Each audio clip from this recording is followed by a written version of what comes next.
السلام علیکم۔ تو ناظرین، آج ہم بات کریں گے باربروس سیریز کی ایپیسوڈ نمبر 6 کے بارے میں۔ اس ایپیسوڈ کے آغاز میں آپ دیکھیں گے کہ کلمنوس میں خضر ایک لوہار کو مار کر بے ہوش کر دیتا ہے، پھر اس کی جگہ خود لوہار بن جاتا ہے۔ اسی دوران پیترو وہاں پر آ جاتا ہے اور کہتا ہے کیا سب کچھ تیار ہے، جس کے جواب میں خضر کہتا ہے جی بالکل جناب، سب کچھ تیار ہے۔ اسی دوران ایک سپاہی وہاں پر آتا ہے اور کہتا ہے تم کون ہو، لوہار مارکوس کہاں پر ہے، جس کے جواب میں خضر کہتا ہے میں مارکوس کا کزن ہوں، وہ کام میں چیوس جزیرے گیا ہوا ہے، ہمارا تمام خاندان لوہار ہے، اس نے مجھے یہاں پر آنے کو کہا تو میں چلا آیا، آپ بے فکر ہو جائیں، میں اپنے خاندان کا سب سے بہترین لوہار ہوں۔ اسی دوران شہزادہ مراد وہاں پر آ جاتے ہیں۔ پھر پیترو کہتا ہے ہم اس اہم دن کا بہت بے صبری سے انتظار کر رہے تھے، آج وہ تقریب ہونے جا رہی ہے، یہ کہہ کر وہ وہاں سے چلے جاتے ہیں۔ ناظرین، پیترو یہاں پر گھنٹہ دیکھنے کے لیے آتا ہے، لیکن خضر اس میں پہلے ہی برود بھر چکا ہوتا ہے اور دوسری طرف کلج بے عروج اور الیاس کی تعریفیں کر رہا ہوتا ہے۔ یہ سن کر اس کا بیٹا وہاں سے غصے میں چلا جاتا ہے اور باہر جاتے ہی اس کی ملاقات جعفر سے ہوتی ہے۔ جعفر اسے غصے میں دیکھ کر کہتا ہے میں نے تو تمہیں پہلے سے ہی کہا تھا کہ عروج اور الیاس بہت خطرناک ہیں، آپ مغرور ہو گئے تھے اور میری بات نہیں سنی۔ یہ سن کر وہ اور غصے میں آ جاتا ہے اور کہتا ہے جو کہنا چاہتے ہو وہ کہو ورنہ میں تمہیں مار دوں گا۔ اس کے جواب میں جعفر کہتا ہے اگر مجھے مارنے سے آپ کی پریشانی ختم ہوتی ہے تو میرا خون آپ پر حلال ہے، لیکن یہ مسئلے کا حل نہیں، بلکہ ہمیں انہیں مارنا چاہیے جن کی وجہ سے آپ پریشان ہیں۔ جس کے جواب میں وہ کلج بے کا بیٹا کہتا ہے تمہیں جو کرنا ہے تم جا کر کرو۔ جس کے جواب میں جعفر کہتا ہے اگر کچھ غلط ہو گیا تو آپ میرا ساتھ دیں گے۔ جس کے جواب میں وہ کہتا ہے تم بے فکر ہو جاؤ۔ یہ سن کر جعفر وہاں سے چلا جاتا ہے۔ اس کے بعد وہ سرائے کے مالک کے پاس آتا ہے اور کہتا ہے جیسا میں نے کہا تھا ویسا ہی ہو رہا ہے، کلج بے اٹھ کر آپ کے سرائے میں آ پہنچے، آپ کو جلدی کچھ نہ کچھ کرنا ہوگا۔ اس کے بعد وہ ایک سونے کی تھیلی اٹھا کر اسے دیتا ہے اور کہتا ہے جاؤ اپنا کام کرو۔ اور دوسری طرف زینب کو دکھایا جاتا ہے جو جوانی کے پاس آ پہنچتی ہے اور اس سے بیمار بچے کے لیے دوائیاں لے لیتی ہے۔ جس کے بعد وہ کہتی ہے مجھے جلدی واپس جانا چاہیے کیونکہ وہ بچہ بہت بیمار ہے۔ اور دوسری طرف تقریب شروع ہو رہی ہوتی ہے اور سپاہی گھنٹی کو باندھ رہے ہوتے ہیں۔ وہاں پر موجود خضر بھی یہ سب کچھ دیکھ رہا ہوتا ہے اور اسی دوران کچھ بچے وہاں پر آ جاتے ہیں، لیکن خضر ان کو تقریب میں جانے سے روک لیتا ہے۔ اس کے بعد وہ شہزادے مراد کو دیکھ کر کہتا ہے کہ عثمانی بیٹا ایسے کیسے ہو سکتا ہے۔ جس کے بعد تقریب شروع ہو جاتی ہے اور سپاہی جیسے ہی گھنٹے کو بچاتے ہیں تو وہاں ایک زوردار دھماکہ ہوتا ہے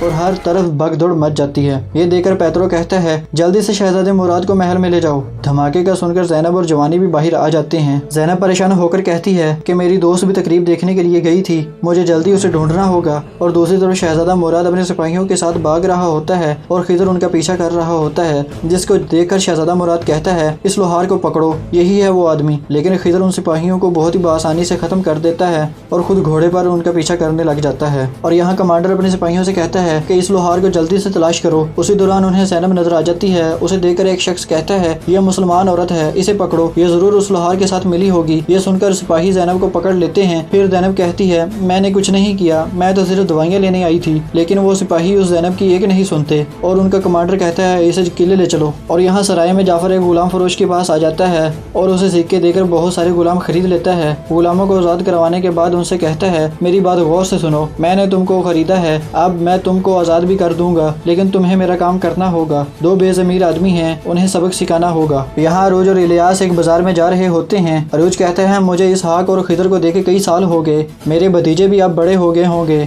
میں نے تسمینہ سے بات کی ہے، اب میں مدیری جانا چاہتا ہوں۔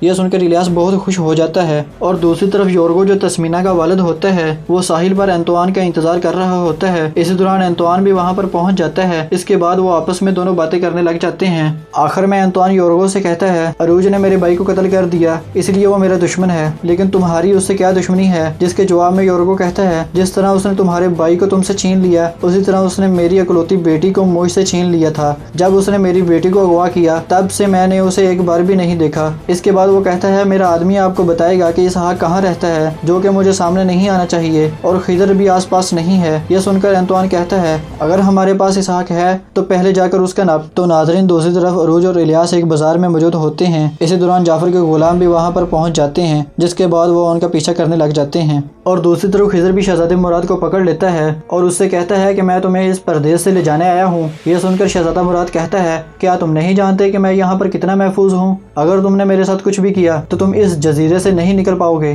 تم نہیں جانتے کہ میں کتنا اہم آدمی ہوں؟ جس کے جواب میں خضر کہتا ہے آپ اپنے آباء و اجداد کی وجہ سے اہم ہیں۔ جس کے جواب میں وہ کہتا ہے کیا تمہیں میرے چچا بھائی یزید نے بھیجا ہے؟ جس کے جواب میں خضر کہتا ہے میں تمہارے بابا کی ایک امانت تلاش کر رہا ہوں۔ اس کے بعد خضر اسے مارنے لگتا ہے